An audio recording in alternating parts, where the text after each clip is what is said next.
Erguei-vos, cristãos, Cristo quer-vos de pé, na luta do bem, revelai vossa fé, cingido a armadura, hoje a Cristo exaltai, à sombra da cruz, corajosos lutai, sede fiéis, sede fiéis, sede fiéis, e por Cristo dai. Jesus vos remiu, afastai o temor, confiante segui vosso bom Salvador. Na causa de Cristo fervor demonstrai, à sombra da cruz, corajosos lutai. Sede fiéis, sede fiéis, sede fiéis, e por Cristo lutai. As hostes do mal deveis hoje enfrentar, das suas prisões pecadores livrar, de Cristo bem alto peidão levantar, à sombra da cruz, corajosos lutai. Sede fiéis, sede fiéis, sede fiéis, e por Cristo lutai.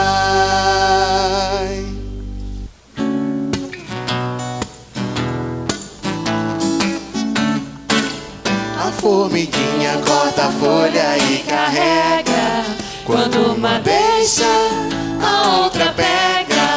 A formiguinha corta a folha e carrega, quando uma deixa, a outra pega. Vejam só que mistério glorioso, vejam só que mistério glorioso, vejam só que mistério glorioso. Uma formiguinha ensinando ao preguiçoso, Deus não quer preguiçoso em sua obra, Deus não quer preguiçoso em sua obra, Deus não quer preguiçoso em sua obra, porque senão o tempo sobra, porque senão o tempo sobra. A formiguinha corta a folha e carrega, quando uma deixa, a outra pega. A formiguinha corta a folha e carrega, quando uma deixa, a outra pega. Vejam só que mistério glorioso, vejam só que mistério glorioso, vejam só que mistério glorioso. Uma formiguinha ensinando ao preguiçoso, Deus não quer preguiçoso em sua obra, Deus não quer preguiçoso em sua obra, Deus não quer preguiçoso em sua obra, porque senão o tempo sobra, porque senão o tempo sobra. Irmãos e irmãs, boa noite. Nós estamos aqui também nesta noite com um motivo muito especial, que na nossa última assembleia nós tivemos eleição para diáconos. E eu quero convidar aqui à frente os nossos irmãos Ricardo Santana, Ricardo Patrão, Sérgio e o Helder, para que venham para esse momento então solene, momento importante para o povo de Deus, aonde nós vamos ordenar e dar posse aos irmãos nesse cargo tão precioso que é o diaconato, esse oficialato da igreja. Eu quero convidar aqui o reverendo Alain, que vai trazer algumas palavras a respeito do diaconato.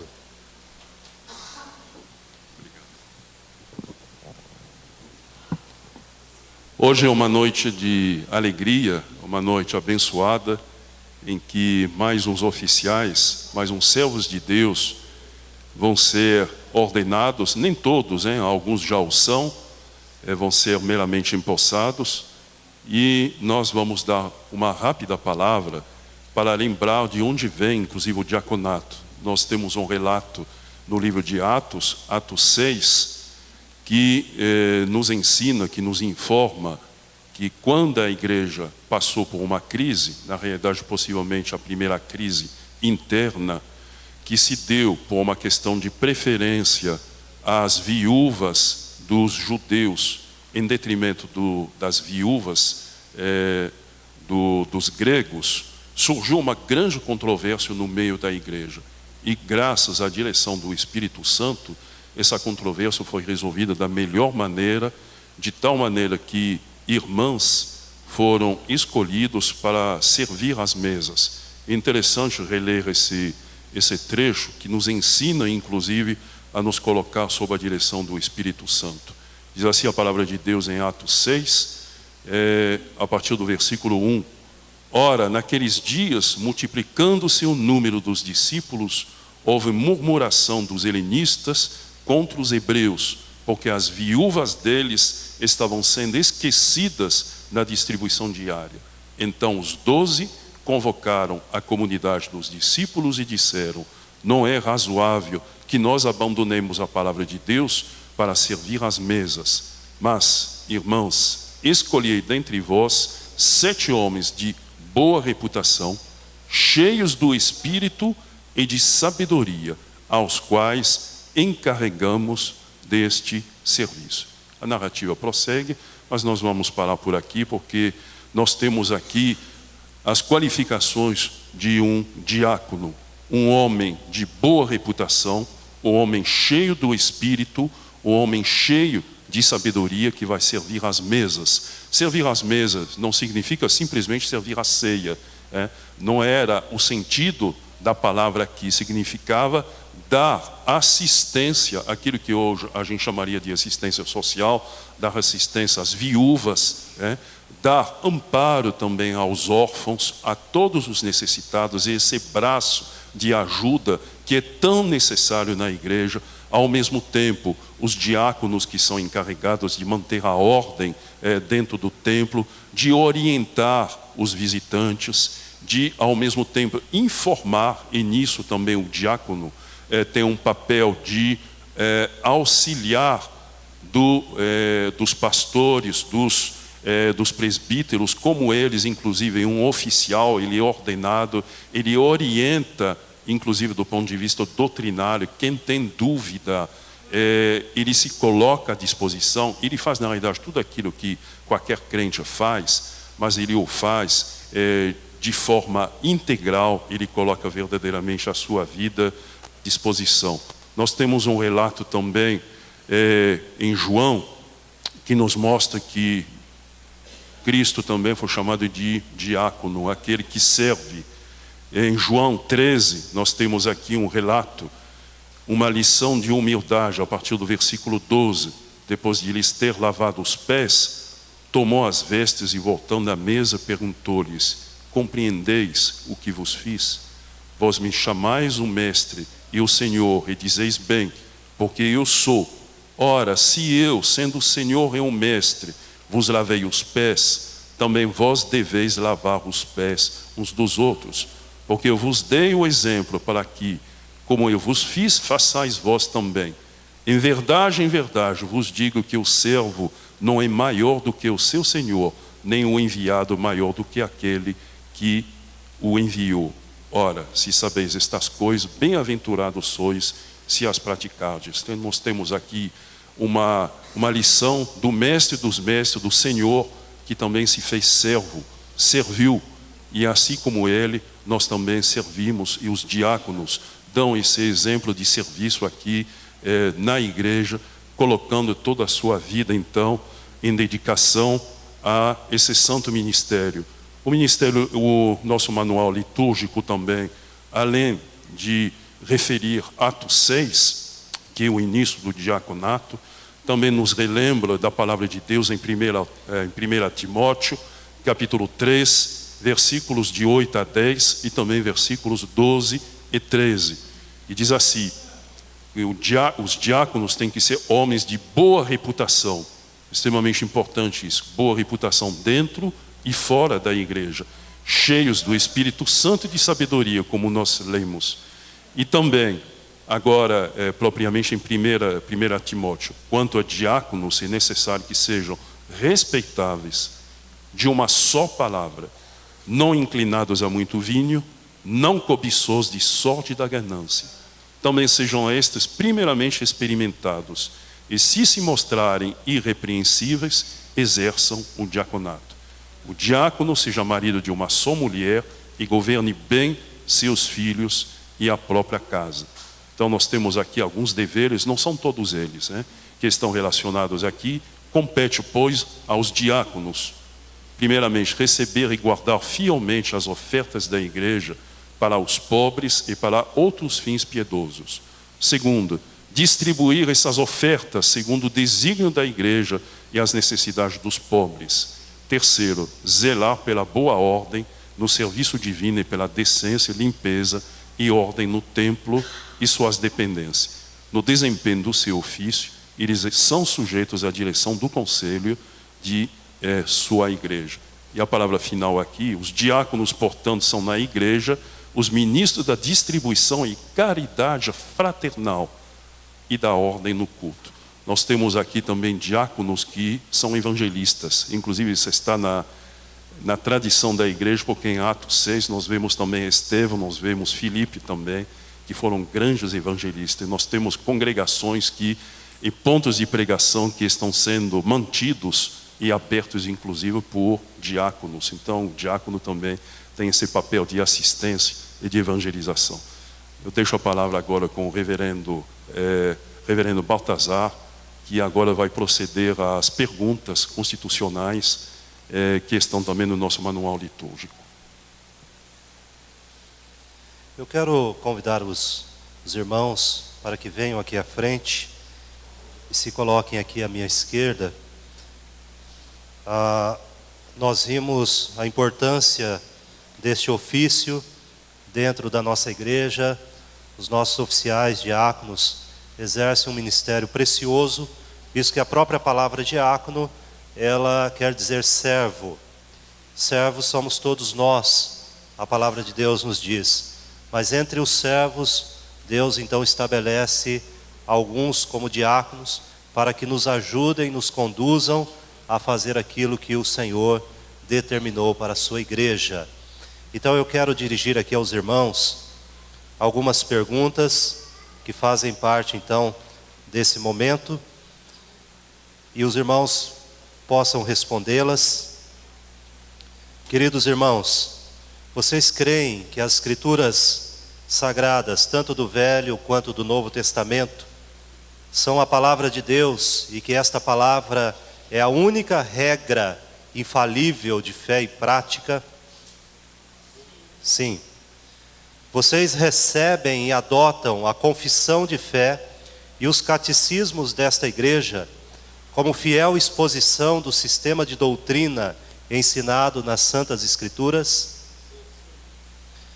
Vocês sustentam e aprovam o governo da Igreja Presbiteriana do Brasil? Vocês aceitam o ofício do diaconato desta igreja e prometem desempenhar fielmente todos os deveres deste cargo?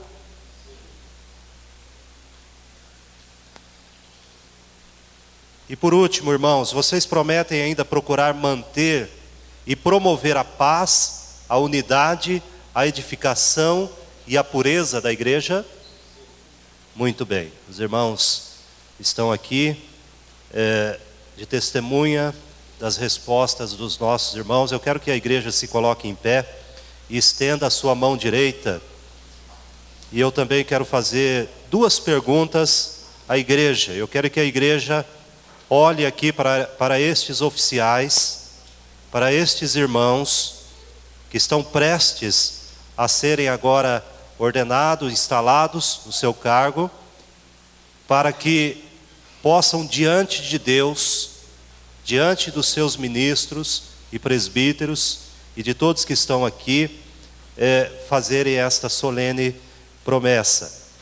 Os irmãos, vocês membros desta igreja, reconhecem estes nossos irmãos como diáconos? Com a mão direita levantada, respondem. Reconhecem estes nossos irmãos como diáconos? Ainda com a mão direita levantada, os irmãos prometem tributar-lhes toda a honra, a animação e obediência no Senhor, a que, segundo a palavra de Deus e a constituição desta igreja, lhes dá o direito, o seu ofício. Os irmãos prometem isto? Amém. Nós vamos orar neste momento. Eu quero que você se coloque diante do Senhor agora. Querido Deus, nós estamos aqui, Pai, diante do Senhor. E nós estamos aqui como igreja. E o nosso coração, Pai, ele se alegra, porque o Senhor levanta alguns homens e coloca, Pai, como nossa liderança. Coloca, Pai, como os nossos oficiais, homens que o Senhor separa. E nós cremos que isso não é apenas uma ação humana, mas nós cremos na direção e na escolha do Teu Espírito Santo. Ó Senhor, abençoe estes homens que estão aqui. E agora, Pai, como diáconos desta igreja, sejam valorosos, sejam corajosos, sejam abundantes no seu ofício. Abençoe, Pai, a nós como igreja, sejamos obedientes a eles, possamos respeitá-los, possamos, Pai, tributar-lhes honra que o seu cargo, o seu ofício merece, e possamos honrá-los, Pai, em todo o tempo. Ó Senhor, ajude nas suas famílias, os seus familiares, para que também, Pai, as suas famílias possam animá-los, possam motivá-los e serem, Pai, um apoio a eles. Nós oramos, Pai, em nome de Jesus. Amém, Senhor. Amém. Eu quero que a igreja se assente. Eu quero convidar aqui à frente o conselho da igreja,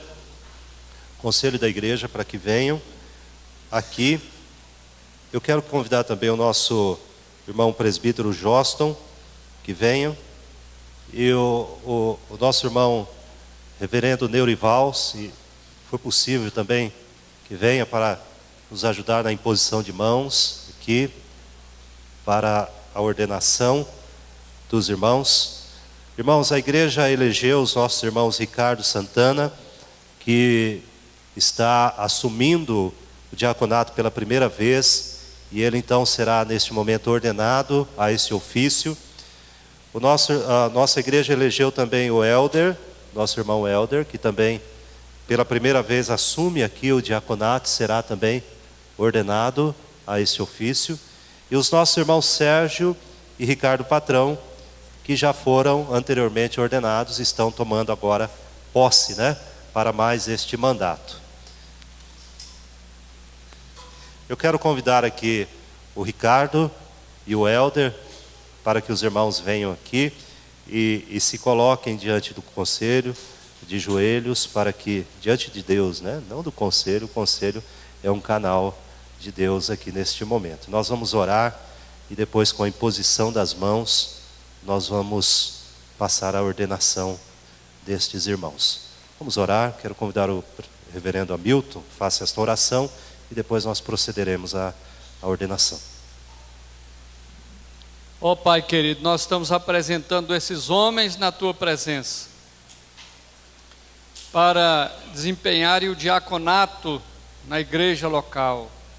Queremos louvar o Teu nome por eles e rogar que na Tua infinita graça e misericórdia o Senhor possa fazê-los ainda mais cheios do Espírito Santo do Senhor.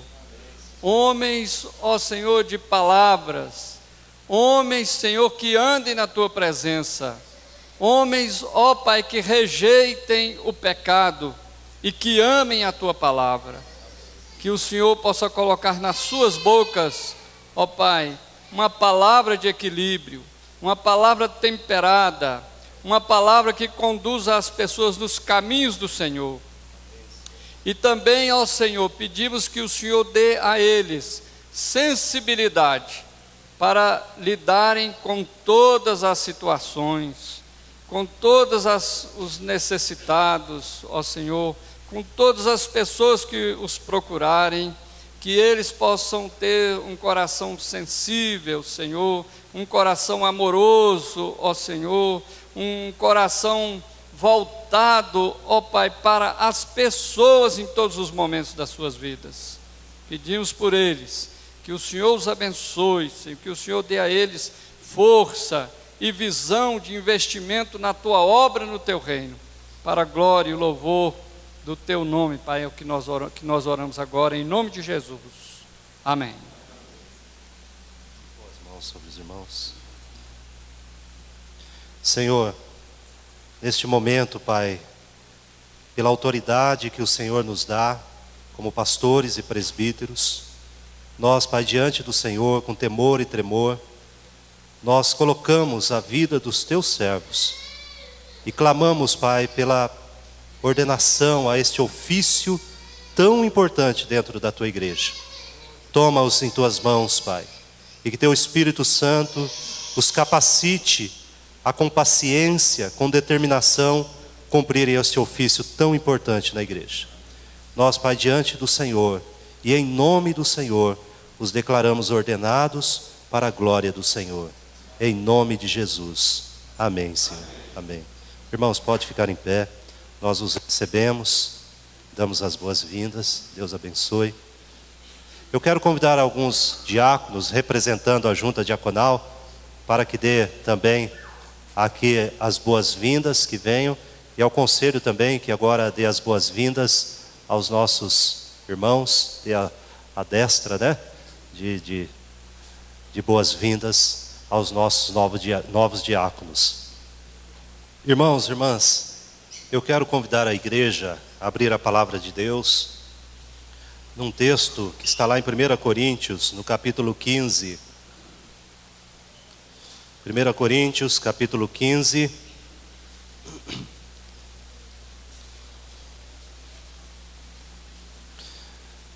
Nós vamos ler aqui o versículo de número 19. 1 Coríntios, capítulo 15. Nós sabemos que hoje nós nos lembramos da ressurreição, da Páscoa. Nós nos lembramos que o Cordeiro de Deus, Jesus Cristo, foi entregue por nós naquela cruz, mas ressuscitou. Nós lembramos que este fato, ele marca a história, ele marca toda a história, mas especialmente nós nos lembramos que isto marca de uma forma profunda e eterna a vida daqueles que se entregaram a Jesus, daqueles que já conheceram a Cristo, daqueles que fizeram um pacto de vida com o Senhor.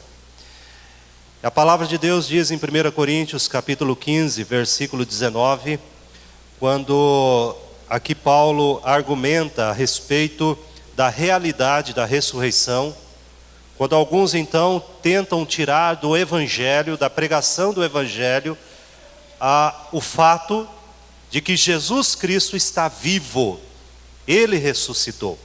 Capítulo 15, versículo 19 de 1 Coríntios, a palavra de Deus diz assim: se a nossa esperança em Cristo se limita apenas a esta vida, somos os mais infelizes de todos os homens. E lá no capítulo 15 ainda, no versículo 30 ao 32, Paulo continua a sua argumentação dizendo assim: e por que também nós nos expomos a perigo toda hora? A perigos toda hora? Dia após dia morro. Eu protesto, irmãos, pela glória que tenho em vós outros, em Cristo Jesus, nosso Senhor. Se como homem lutei em Éfeso com feras, que me aproveita isso? Se os mortos não ressuscitam, comamos e bebamos, que amanhã morreremos. E voltando agora no capítulo 15, versículo 20, nós lemos Paulo dizendo o seguinte: mas de fato Cristo ressuscitou dentre os mortos, sendo Ele as primícias dos que dormem. Eu queria que toda a igreja lesse o versículo 20 comigo. Versículo 20. 1 Coríntios, capítulo 15, versículo 20. Leiamos. Mas, de fato, Cristo ressuscitou dentre os mortos, sendo Ele as primícias dos que dormem. Amém. Vamos orar. Querido Deus, nesta noite, Pai, noite que o nosso coração se alegra, porque o Senhor está aqui. Jesus Cristo está vivo. Louvado seja o Teu nome. E isso, Pai, para nós não é uma alegria apenas momentânea, mas isso para nós, Pai, significa que nós ressuscitaremos com o Senhor. Ó Pai, que esta esperança tão preciosa que a Páscoa nos lembra, possa fazer parte da nossa vida todos os dias, até o dia que o Senhor nos chamar. Em nome de Jesus. Amém, Senhor. Amém. Irmãos, para nós entendermos um pouquinho a respeito do que é a Páscoa, nós precisamos voltar em Êxodo capítulo 12. Nós não vamos ler esse texto, mas a palavra de Deus nos conta ali a história da Páscoa, como tudo se iniciou. E os capítulos que antecedem o capítulo 12 de Êxodo fala que em determinado momento da história do povo de Israel, quando o povo amargava ali no Egito, sob a tirania de Faraó, 400 anos de escravidão, 400 anos de sofrimento. E em certo momento, quando o povo então clama a Deus, o Senhor envia a eles um libertador, Moisés.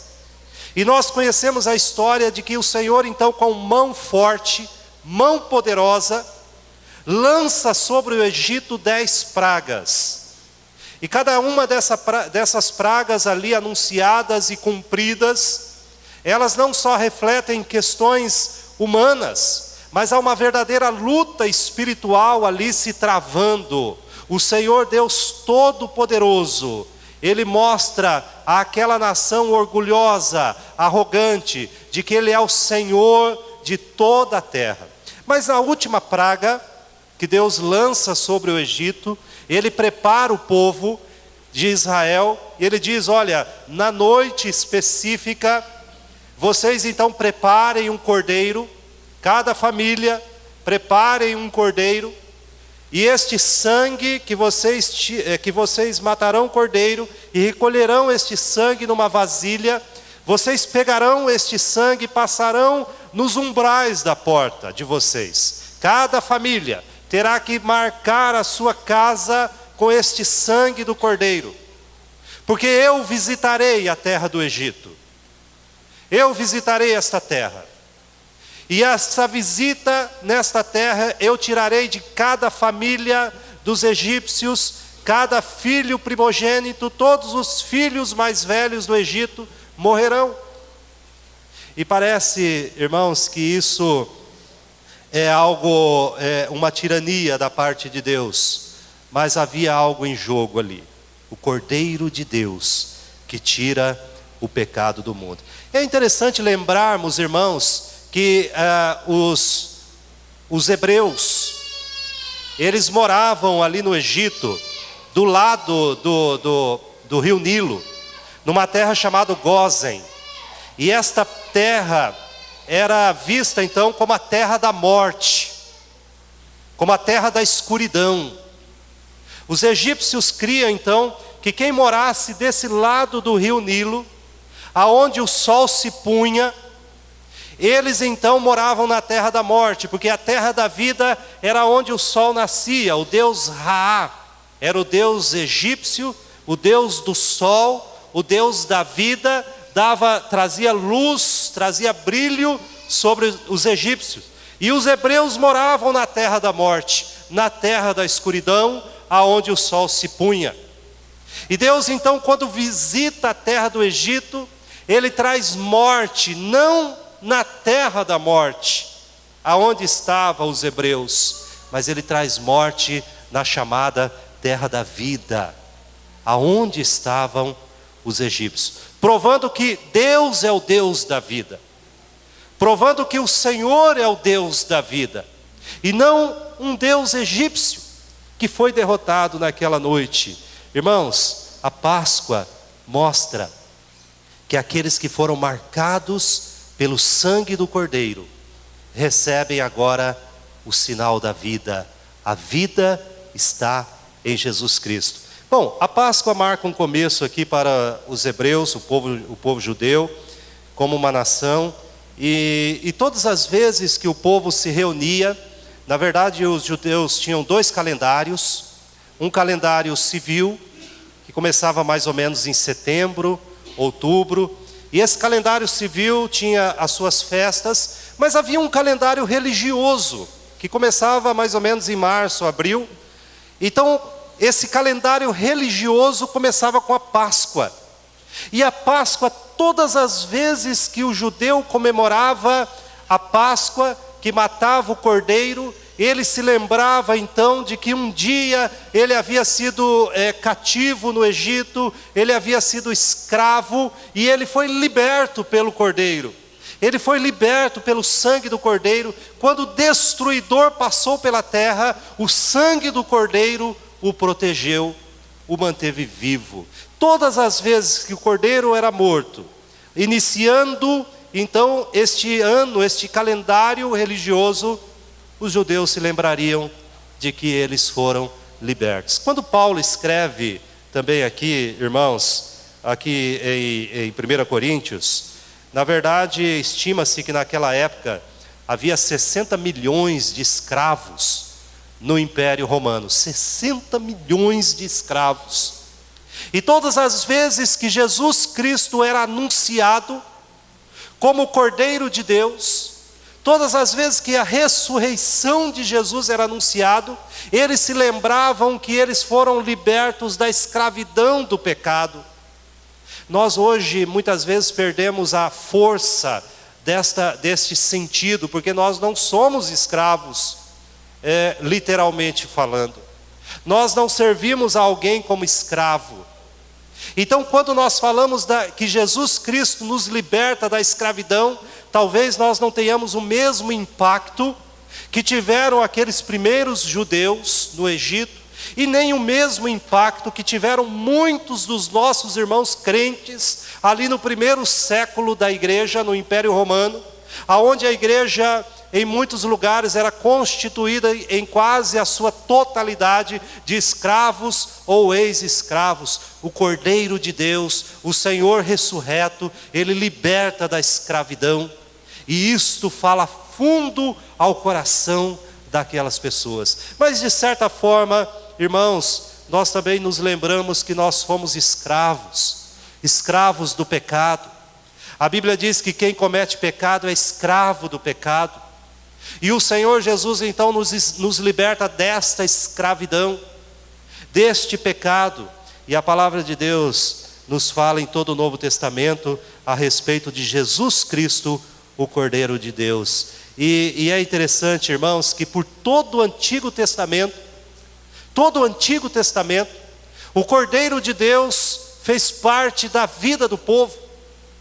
Tanto é que ali em Gênesis, no capítulo 22, quando a palavra de Deus diz que o Senhor chama Abraão, e aqueles textos ali da palavra de Deus fala que o Senhor fala para Abraão assim: olha, pega teu filho, teu único filho, vai lá e o oferece. E quando os dois estão andando juntos, Abraão e seu filho Isaque questiona seu pai: meu pai, aonde está o cordeiro? Aonde está o cordeiro? E esta é a pergunta do Antigo Testamento: aonde está o cordeiro? E esta resposta, lá em João capítulo 1, versículo 29, quando João Batista vê Jesus, ele diz: eis o cordeiro, eis o cordeiro. Aquilo que no Antigo Testamento, todas as vezes que uma ovelhinha, um cordeirinho era sacrificado, o seu sangue aspergido, todas as vezes apontava para o Cordeiro de Deus. Mas aonde ele estava? A realidade do Cordeiro. Agora no Novo Testamento, João Batista diz: aqui está o Cordeiro de Deus, que tira o pecado. Então aqui Paulo está falando a respeito disto, aquilo que na antiguidade era apenas uma promessa.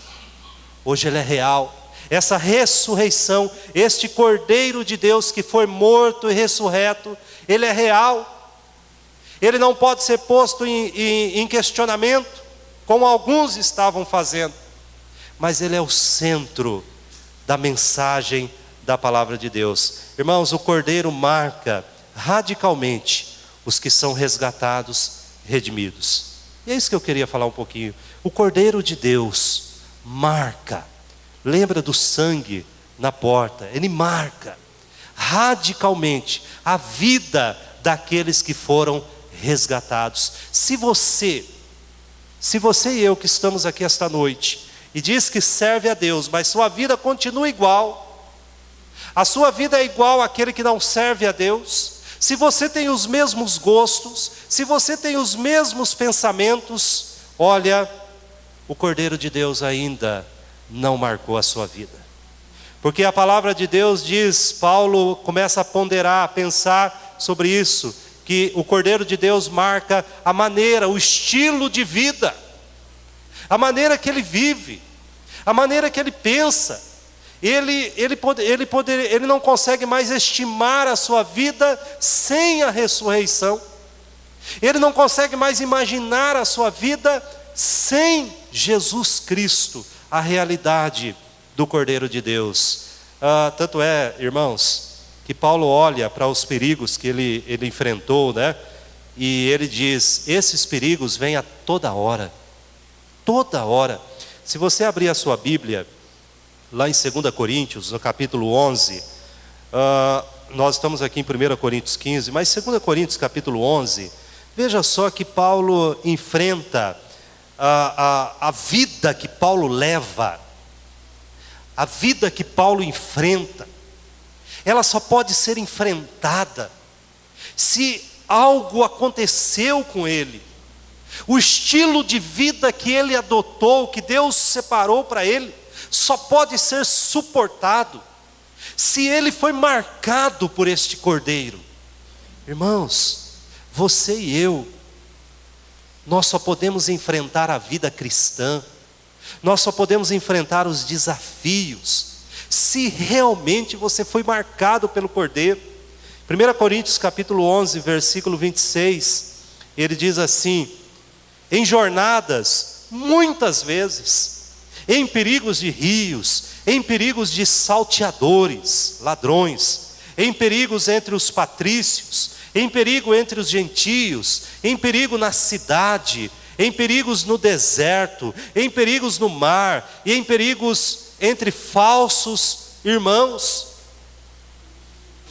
E o texto que nós lemos em 1 Coríntios capítulo 15, a partir do versículo 30, ele diz assim, eu morro todos os dias. Eu morro todos os dias. O que Paulo está falando? Ele está falando a respeito das palavras de Jesus, lá em Lucas 9, versículo 23, quando Jesus diz assim, se alguém quer vir após mim, a si mesmo se negue, dia a dia tome a sua cruz e siga-me. Irmãos, alguém que foi marcado por este sangue do Cordeiro, por esta ressurreição gloriosa, ele vai ter que morrer todos os dias, ele vai ter que se negar todos os dias, ele vai ter que abrir mão de desejos todos os dias, porque este é o estilo de vida de alguém que foi marcado pelo Cordeiro. Aquilo que começou lá em Êxodo, capítulo 12, quando Deus diz, olha, todas as vezes que um cordeiro for sacrificado, e este sangue for derramado, ele aponta diretamente para o meu filho, que será morto pelos nossos pecados. E ele foi, por você e foi por mim. No capítulo 11 de 2 Coríntios ainda, no versículo 23 em diante, a palavra de Deus, Paulo continua falando do seu estilo de vida, e ele fala que nenhum dia se passava sem que houvesse morte de algum desejo na sua vida, por causa desta ressurreição, deste Cordeiro. E ele fala no capítulo 11, versículo 23, 2 Coríntios, em trabalho muito mais em prisões, em açoites sem medida, em perigos de morte, muitas vezes, 5 vezes recebi dos judeus uma quarentena de açoites menos um. Fui 3 vezes fustigado com varas, 1 vez apedrejado, em naufrágio 3 vezes, 1 noite e 1 dia passei na voragem do mar. Aí no versículo 27 ele diz: em trabalhos e fadigas, em vigílias muitas vezes, em fome e sede, em jejuns muitas vezes, em frio e nudez. Além das coisas exteriores, há o que pesa sobre mim diariamente, a preocupação com todas as igrejas. Irmãos, o estilo de vida deste homem foi radicalmente transtornado, mudado, por causa da ressurreição, por causa desta Páscoa.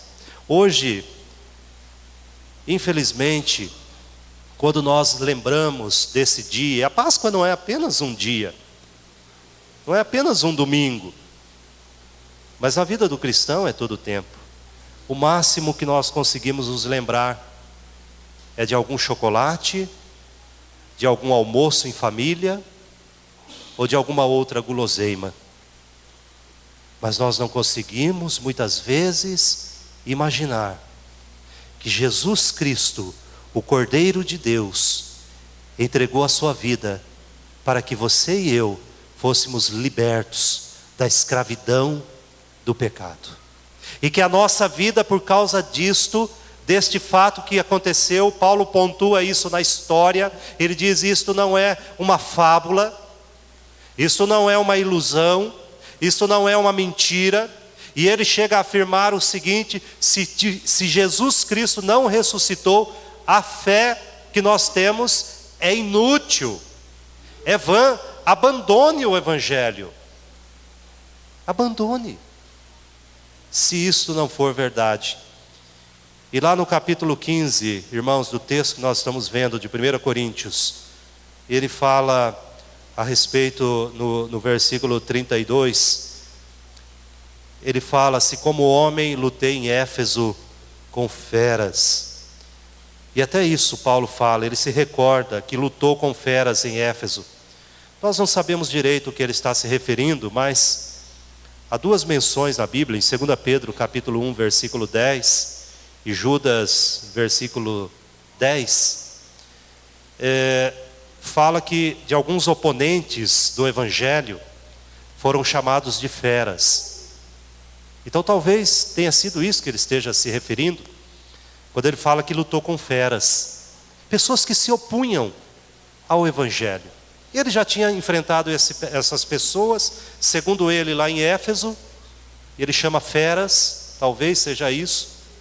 E ele fala a respeito de como a vida dele foi transtornada e transformada por causa da ressurreição.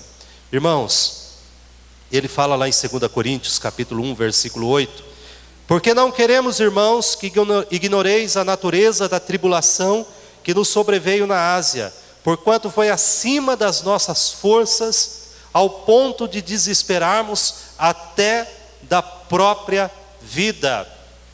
Irmãos, apesar de tudo isso, apesar dos perigos, apesar das feras, apesar de momentos que Paulo ele chega a desanimar da própria vida, ele entende que aquela provação está além das suas forças. Apesar de tudo isto, Paulo escolheu seguir a Cristo. Paulo escolheu seguir a Cristo. Paulo escolheu o sofrimento. Não porque ele fosse alguém masoquista e dissesse: eu escolho sofrer. Mas Paulo escolheu a obediência. E quando ele escolheu obedecer a Cristo, quando ele escolheu esse estilo de vida, ser obediente a Cristo, consequentemente ele aceitou sobre si aquilo que no dia da sua conversão o Senhor havia dito a ele através de Ananias. E disse: Ananias, vai lá e ora por aquele homem que está cego. E Deus faz uma revelação a Ananias. E diga para ele. E Deus fala a Ananias: ele vai saber o quanto importa sofrer pelo meu nome. Paulo não escolhe deliberadamente o sofrimento, mas ele escolhe a obediência. E ao escolher a obediência, ele aceita aquilo que Deus havia imposto sobre a sua vida. Irmãos, em menor ou maior grau, lá em Mateus capítulo 5, a palavra de Deus, Jesus, ele vai nos alertar a respeito disso, né? Mateus capítulo 5, os versículos 11 e 12, Jesus fala: olha, se você perseguiram os profetas que viveram antes de vocês, e bem-aventurados serão vocês se por causa do meu nome serem perseguidos. Irmãos, não podemos nos enganar. A nossa vida, o nosso estilo de vida, ele será drasticamente alterado se você resolver obedecer a Jesus. Ele será drasticamente alterado se você então perceber, se você crer que a ressurreição é um fato, e você disser: por causa da ressurreição de Jesus, eu também serei ressurreto. Por causa que Cristo se levantou dos mortos, eu também terei o meu corpo ressurreto, levantado dentre os mortos. Irmãos, esta é uma realidade. Se não há ressurreição, o que faz sentido não é um estilo de vida de obediência a Deus. Isso não faz sentido nenhum. Tudo isso que Paulo sofreu, perigos, fome, nudez, espada, apedrejamento, chicotadas, lutar com feras, desesperar da própria vida, isso não faz sentido algum. Irmãos, a palavra de Deus nos diz em 1 Coríntios capítulo 15, o texto que nós estamos aqui, no versículo 58, Paulo vai dizer para nós da resposta que é dada em 1 Coríntios, né? Capítulo 15, versículo 20, ele fala aqui no versículo 58, também a respeito disto, dizendo assim: portanto, meus amados irmãos, sede firmes e inabaláveis, e sempre abundantes na obra do Senhor, sabendo que no Senhor o vosso trabalho não é vão. Do que ele está falando? Muitas vezes a gente cita esse versículo, né? Mas Paulo está falando de uma obediência como resultado de uma crença. A partir do momento que você crê que Jesus Cristo não está morto, ressuscitou, então você está capacitado a enfrentar qualquer perigo. É isto que Paulo fala, porque você olha a vida com outra perspectiva. Algumas pessoas então veem o seu corpo envelhecendo.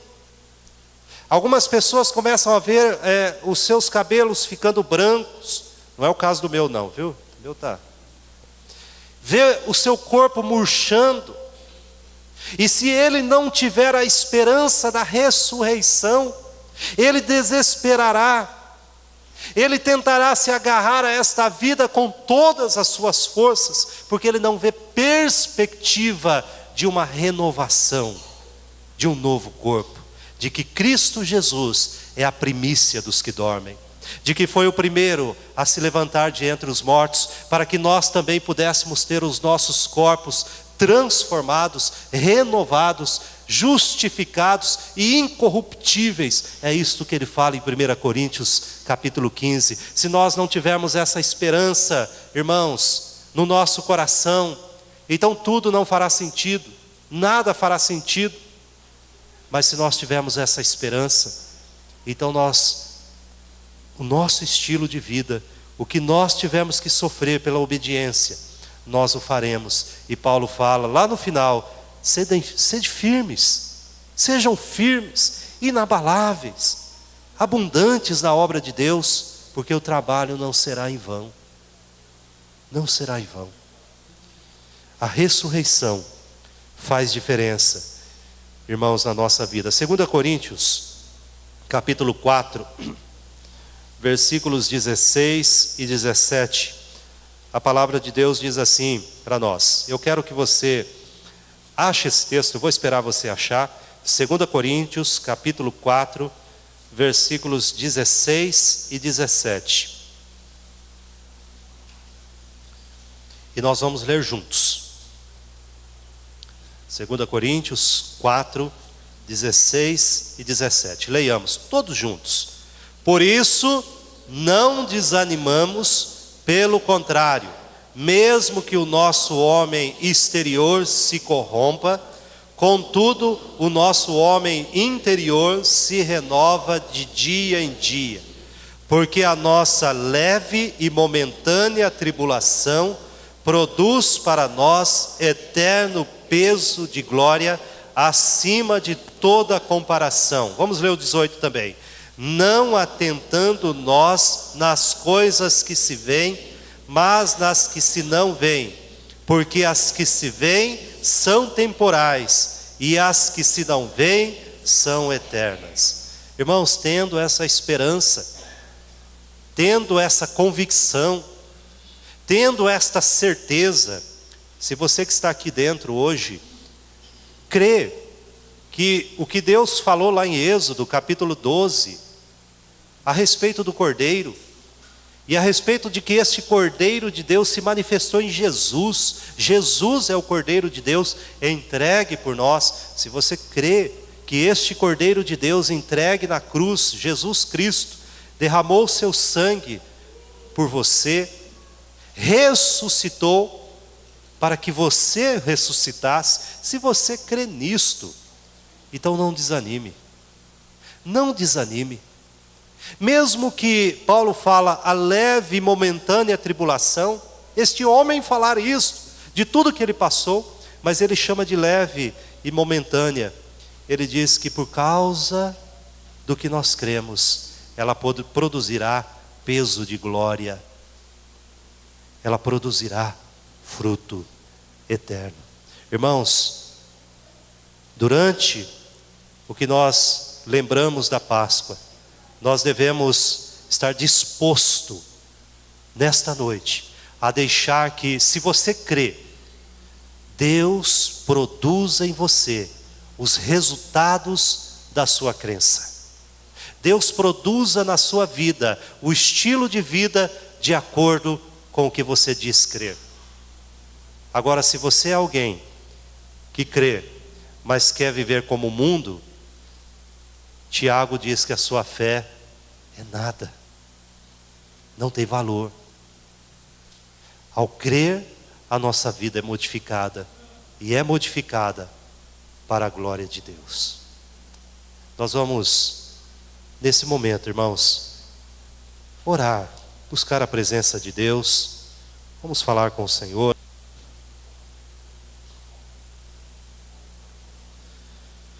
Senhor, esse dia, Pai, 5 de abril, que nós nos lembramos da Páscoa, e nós não podemos, Pai, pensar como o mundo, de que é apenas um feriado, uma data qualquer, onde a concentração é comercial,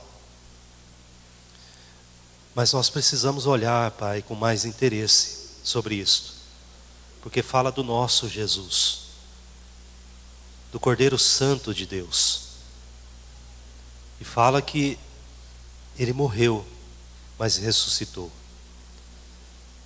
E se nós, Pai, dizemos que cremos nisto, a nossa vida tem que corresponder a isto. E se porventura, Pai, há entre nós pessoas que vêm à igreja, dizem crer, mas lá fora têm vivido uma vida como qualquer outra pessoa que não conhece a Jesus, ó Senhor, nós clamamos que não deixe, Pai, não permita que esta pessoa saia daqui com o mesmo pensamento. Ó Senhor, se há fraqueza se há desânimo, desmotivação, pecados, nós pedimos, Pai, que ao olhar para Jesus, o autor da vida, nós sejamos, Pai, tocados pelo arrependimento e sejamos, Pai, preenchidos pela graça maravilhosa do Senhor. E se porventura, Pai, alguém entrou aqui e ainda não conhece Jesus, só conhece de ouvir falar, mas não entregou a vida a Cristo, não tem um compromisso, não há conversão ainda, não tem certeza se morrer, para onde irá, também não saia daqui, Pai, sem que seja tocado pelo sangue do Cordeiro. Nos abençoe, Senhor, fica conosco, é a nossa oração em nome de Jesus. Amém, Senhor.